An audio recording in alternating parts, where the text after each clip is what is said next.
Well, John Tory and Jennifer Keesmaat have chirped at each other on social media and on the campaign trail. But at 10 o'clock this morning, we're going to see what they do face-to-face at their first mayoral debate. The frontrunners, Tory and Keesmaat, several other hopefuls as well, expected to take part in this event happening at the TIFF Lightbox.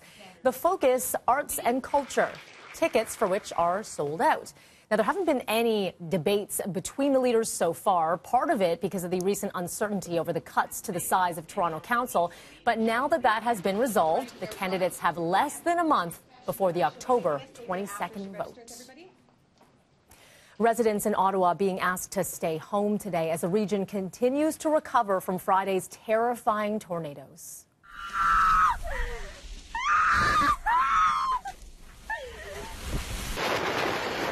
Some horrifying images here. The federal government, the city and police chief all urging people to work at home today or take the day off as the cleanup efforts continue. The Ottawa Carleton and Catholic school boards, they have all canceled their classes today as well. Dozens of homes destroyed or heavily damaged in this storm. It knocked out power to about 400,000 people at its peak, more than 33,000 still without power as of last night. Premier Doug Ford and Prime Minister Justin Trudeau both pledging support in the recovery efforts. Convicted killer Dylan Millard back in a court this morning to hear the verdict in his third first-degree murder trial. The 32-year-old charged in the 2012 death of his father, Wayne Millard. Millard Sr. was found dead from a gunshot wound in his home. The case was originally ruled a suicide. The Crown alleges that Dylan Millard killed his father over millions of dollars in potential inheritance money. He was not suspected in the death until 2014 when police were investigating the murders of Tim Bosma and Laura Babcock. Millard is currently serving 2 consecutive life sentences for their killings.